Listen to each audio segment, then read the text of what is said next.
Este es nuestro 17º programa.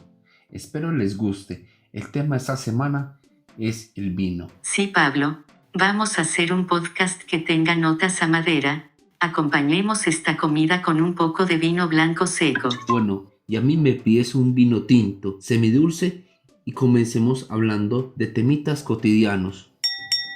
Para apreciar los sabores de algún licor hay que saber primero de qué se trata, ya que el gusto y la razón van íntimamente de la mano en la mente de cada consumidor.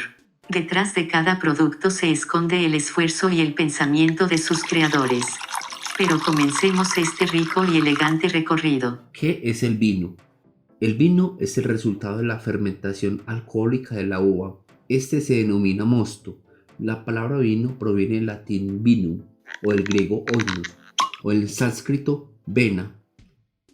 Por tener un origen frutal, la amplia variedad de vinos podrán recordar de diferentes modos al zumo de uva, siendo productos naturales y de origen vegetal que consumidos con moderación generan placer al paladar y atraen beneficios para la salud. Del mosto, el enólogo puede producir una extensa variedad de vinos, todo de acuerdo con el tratamiento que se le dé, porque los vinos pueden adquirir diferentes sabores y hay uno para cada ocasión. El mosto es el resultado de prensar las bayas y es un rico caldo en azúcares y nutrientes. Para extraer el mosto se puede macerar la pulpa, la piel y las semillas para que adquiera un color característico de los vinos tintos. Para pasar del mosto al vino se requiere el proceso de la fermentación alcohólica, proceso biológico realizado con microorganismos, principalmente levadura del género Saccharomyces, que transforman los azúcares en alcohol etílico. El mosto, al no tener aire, la levadura consume la fructuosa de toda la uva para producir ATP, la molécula que facilita la energía en los demás procesos químicos celulares, librando dióxido de carbono en forma de gas, etanol, denominándose alcohol etílico. El dióxido de carbono gaseoso ha jugado un papel muy importante en la preparación de los alimentos como el vino, la cerveza y el pan, y en algunos casos en lácteos. Para realizar una fermentación correcta, el mosto debe estar en lugares con factores óptimos de temperatura y ni siquiera con una mínima partícula de aire, porque de lo contrario se dañaría todo el proceso del vino. Los enólogos también deben tener muy en cuenta el tiempo correcto de fermentación, pues todo es de acuerdo al tipo de vino y variedad de la uva. Cuando una uva es fermentada, el grado alcohólico tiene un estándar de 15%. Si está por debajo de ese margen es porque el mosto está bajo en azúcares, y si es superior, es enriquecimiento con alcohol vínico que es procedente de otra destilación. Al pasar el tiempo de la fermentación, el vino es almacenado en un barril o en una botella, dentro de una bodega. Allí es donde evoluciona de acuerdo al tipo de vino y de acuerdo a los criterios del enólogo. Por ejemplo, los vinos tintos requieren de barriles nuevos de roble para que aporten ciertos grados de oxígeno y el vino adquiera tonalidades de aromas. Los vinos de compensación se guardan en botellas en un recinto cerrado y ausente de oxígeno. Este tipo de proceso permite suavizar el vino y afinar los aportes del barril. Los vinos jóvenes o del año apenas pasan por el barril y pueden beberse durante el año. Son vinos afrutados, frescos y livianos. Los vinos de crianza envejecen 24 meses, pasan 6 meses en barriles y el resto en botella. Resalta la tipicidad varietal de la uva. Los aromas frutales primarios son más fuertes que los jóvenes, el color es más intenso y hay más riqueza de taninos. Los tintos de reserva envejecen 36 meses, pasan 12 meses en barriles y se consumen 10 años después. Los tintos de reserva envejecen 18 meses en barriles y 42 meses en botella y proceden de cosechas excepcionales que permite consumirse después de 15 años. El proceso de los vinos blancos es diferente. La fermentación se hace sin piel y sin semilla para que pueda aportar cierta coloración y ciertos sabores. Este vino procede del zumo de uva blanca o con una pequeña coloración.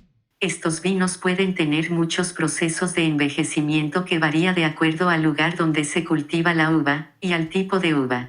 Los vinos rosados adquieren un matiz suave del color de los tintos. Esto se da porque durante el envejecimiento se deja la semilla muy poco tiempo, o por mezcla de un blanco con un tinto, siendo este proceso infrecuente y poco aconsejable. Los vinos espumosos son los que tienen gas disuelto producido por una segunda fermentación en botella cerrada. A esta segunda fermentación se le adhiere más azúcar y no debe confundirse con los vinos gasificados, a los cuales se añade gas carbónico como en las gaseosas. Como se puede ver, el tema del vino es complejo y muy diverso, ya que cada tipo tiene su singularidad de acuerdo a las zonas de cultivo y producción, la variedad de uva, los procesos y la forma de conservarlo. El tema de los vinos es apasionante y por esta razón debemos animarnos a visitar las bodegas, conocer el entorno donde se produce el vino y atreverse a cruzarlo con otros alimentos en un contexto gastronómico. También es importante conocer la historia del vino. El vino nació casi con la historia de la humanidad. Desde sus inicios siempre ha sido una bebida alcohólica procedente de la fermentación del zumo de uva. Pablo, tengo información de un reciente descubrimiento que dice que la cuna del vino es Georgia, ya que encontraron residuos de una bebida similar al vino, en cerámicas neolíticas en el sur del Cáucaso, que datan de 8.000 a 7.000 años antes de Cristo. Esto aporta datos sobre la antigüedad de la bebida, que es más ancestral que lo que uno puede creer. También existen indicios que el cultivo de la vid y la elaboración de bebidas a partir de las uvas datan entre el año 6000 y 5000 a.C., entre los montes cercanos al Irán de hoy. En el año 3000 a.C., en la Edad de Bronce, es cuando realmente nació el vino. Antes puede haber sido una coincidencia.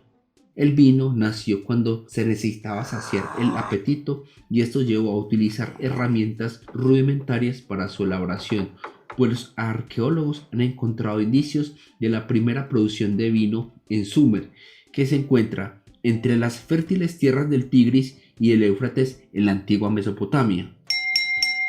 Desde la antigua Mesopotamia llegó a Egipto en el año 3000 a.C. y que también rivalizaría con la cerveza. Las tierras del Nilo son fértiles para el cultivo de la vid, cultivo que se volvió más doméstico y fue una actividad laboral e industrial. Muchos siglos antes de que se patentara los métodos de producción de vino, los egipcios fermentaban el mosto en vasijas grandes de barro, y producían vino tinto. El vino en Egipto daba estatus social, y era empleado en ritos religiosos y festividades paganas. También el vino tenía tanta importancia después de la muerte, que los faraones eran enterrados con vasijas de barro llenas de vino. En los jeroglíficos que se encontraban en las pirámides se refleja el cultivo de la vid, la producción de vino y el disfrute en las fiestas. En este tiempo se dice que el vino ya se guardaba en ánforas durante muchos años, dándole más valor. También las ánforas y las guardas del vino eran grabadas por los alfareros. Se podría decir que este fue el inicio de la etiqueta al vino. La adaptabilidad del cultivo de la vid y las rutas comerciales favorecieron la expansión por Europa Occidental y China. En Grecia clásica llega el proceso de expansión del vino en el año 700 a.C. Los griegos tomaban el vino claro y era empleado para todo tipo de fiestas y ritos, aunque al vino se le asignaba una divinidad, Dionisios, que aparece con una copa en la mano. En Grecia se crean varios recipientes para almacenar el vino, pues aquí es donde se perfecciona el almacenamiento con otros recipientes y materiales que daban más calidad al vino. El Imperio Romano se introduce en el vino en el año 200 a.C., teniendo como deidad el dios Baco, símbolo de la festividad y el consumo de vino. Los romanos se preocupaban por la practicidad y mejorar las técnicas de producción de la vid y la producción de vino. También empiezan a experimentar con injertos de vides. Los romanos celebran la vendimia cada año, y para ellos los vinos blancos eran de gran importancia. El vino blanco era símbolo de riqueza, lujo y poder, mientras que el vino tinto se servía en las tabernas populares. En estos momentos aparece la figura del vinatero, antecesor del bodeguero de la actualidad, que se encargaba de vigilar el proceso de la producción de vino, y es donde se empieza a utilizar los barriles para el almacenaje. Desde Italia hacia Galia, hoy Francia, se extiende el cultivo de vid. Los galos empiezan a imitar el uso de barriles de madera para almacenar vino. Los visigodos heredan todas las costumbres romanas de cultivo de vid y producción de vino. El cristianismo ha aportado a la historia del vino con la Última Cena. Evidentemente se ve el consumo simbólico del vino, esto generando un incremento del consumo en Occidente a partir de una excusa religiosa. El vino se encuentra en muchos pasajes de la Biblia como una bebida sagrada, en milagros de Jesús, en la bendición de la humanidad por parte de Dios y entre otros. En la Edad Media, las tierras pasan a ser propiedad de reyes y de la iglesia. Por consiguiente, la producción de vino es de dominio de castillos y de monasterios. En este periodo se extiende el uso de barriles de madera y se extiende también el uso de bodegas. Otra punta a la historia sobre el vino antes de la colonización española y la emigración inglesa. Los vikingos desembarcaron en tierras que hoy es Norteamérica y lo llamaron Vineland, la tierra del vino. La futura Norteamérica estaba llena de vides y de historias de los primeros contactos que tuvieron los vikingos con el vino, contactos que llevaron al fracaso.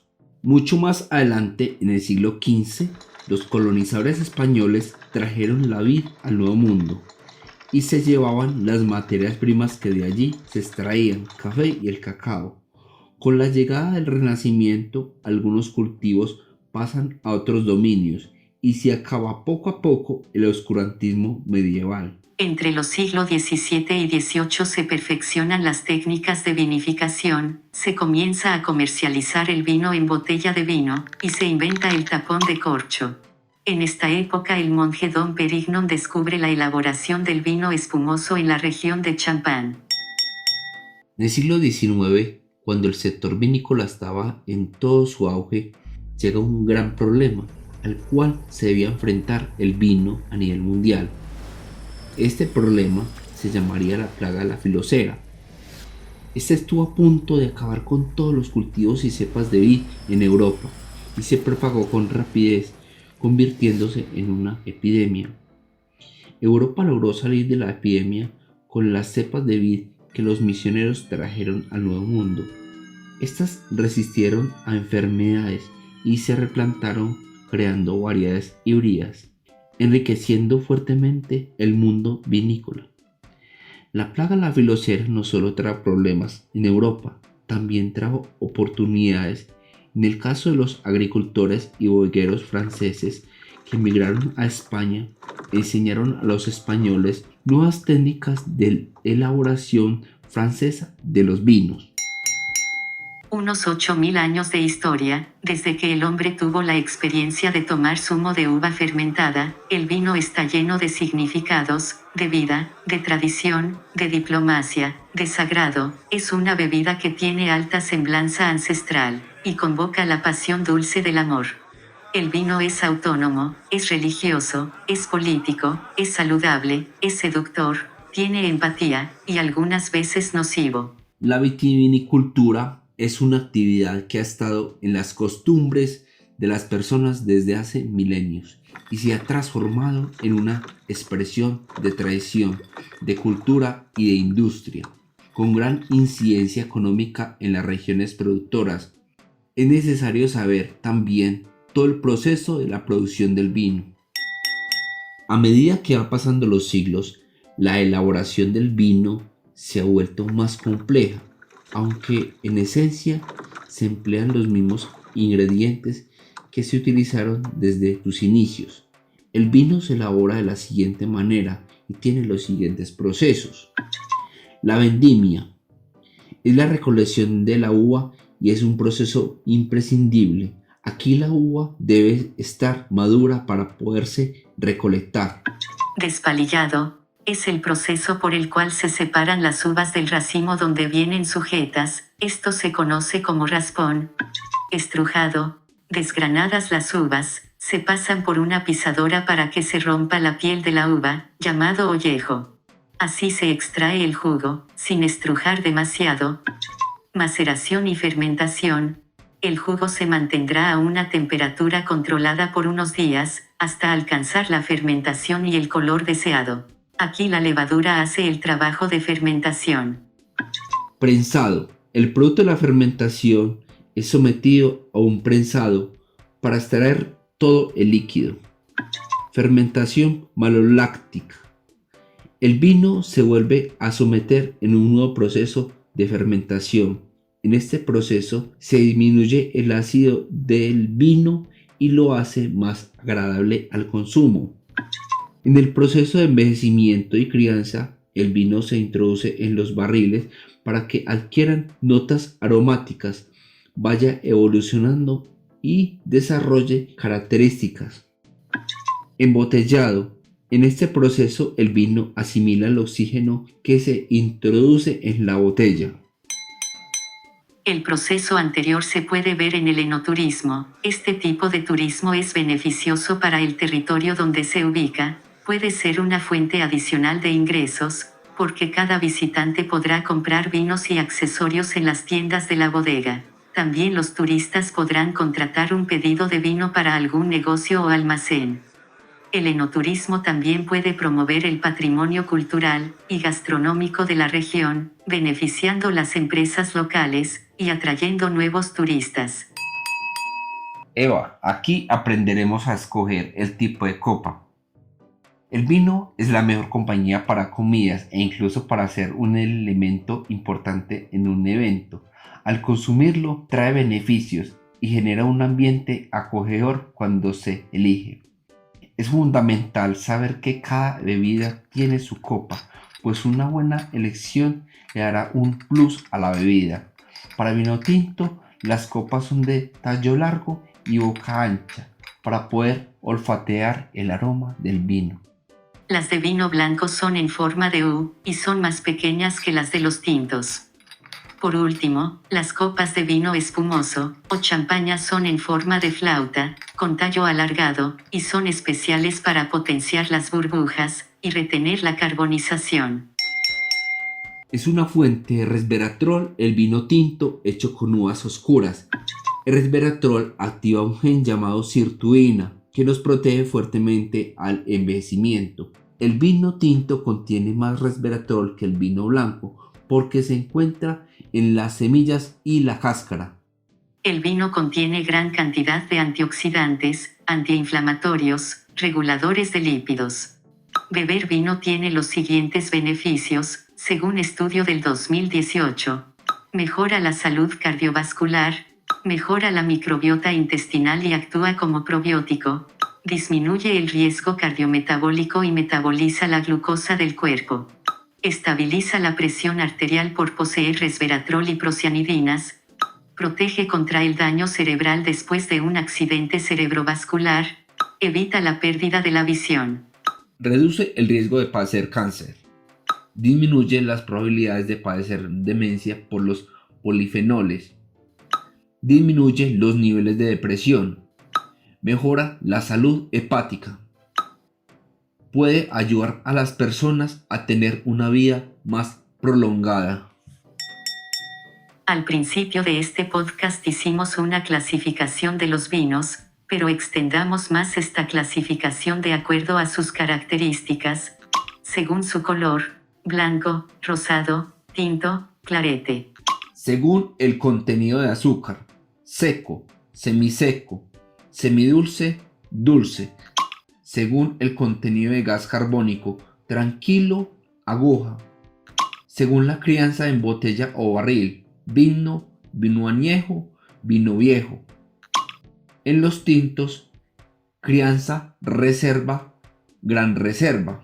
También sucede en los blancos y rosados, crianza, reserva, gran reserva. Y la última clasificación, según el método de elaboración, maceración carbónica, vendimia tardía, vendimia seleccionada, vinos especiales. Mi rol de comunicador es cautivar y persuadir con argumentos sólidos. Es aquí donde entra el vino a ayudar sincrónicamente a la misma causa.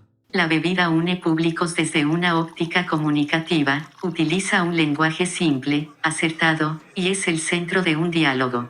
Aunque una persona que tome vino con temor, y con dudas, se verá envuelto en la cátedra del vino, aunque diga no saber nada de esta bebida. Un clink clink de las copas es el sonido de la amistad, de la unión. Es el inicio de un momento de comunión con las personas que queremos. Al hablar, debe utilizar elementos que hagan sentir agradable a la audiencia, igual que el vino, que debe estar acompañado de otros alimentos para ser agradable. Al hablar en grupo, debo transportar a los receptores a un mundo mágico y placentero, obvio, igual que el vino. El vino desde sus inicios se ha convertido en un elemento social, y es del aspecto social donde está la necesidad de comunicar. Pero no solo el contexto de la comunicación está en el vino, también está el arte en todas sus variantes. El arte y el vino han sido siempre unos buenos cómplices en la producción de piezas artísticas. El vino ha sido la musa de inspiración de grandes creadores de arte y está impregnado en canciones, libros, pinturas, esculturas, películas, danzas, fotografías y poesía. El vino ha protagonizado escenas que han inspirado a los artistas de todas las variantes, desde tiempos inimaginables, y es una obra de arte magnífica. Ya beber vino no es una necesidad biológica, ya pasa a tener unos matices de hedonismo y disfrute, aunque ha tenido una relación con la espiritualidad y las religiones. Si sueñas con vino, es que se avecina la riqueza y la abundancia en poco tiempo. De cualquier forma, como sueñes con vino, traerá buen augurio para toda tu vida. También traerá alegría y felicidad en todos los campos de tu vida. El mismo sueño puede tener varios significados, pero depende de los elementos que lo acompañan y del contexto en el que ocurrió en su interior onírico. Preguntas y respuestas. No se olvide de poner las respuestas en los comentarios. Realicemos 3 preguntas. ¿Qué experiencias agradables y tristes has tenido con el vino? ¿Cuál es tu vino predilecto y por qué? ¿Alguna vez has ido a un viñedo? Cuéntanos tu experiencia. Si vino al podcast y no encuentra la campanita, es que no vino a tomar vino. Ha sido todo por hoy. Sugiérenos el tema de tu agrado. Hasta una próxima ocasión.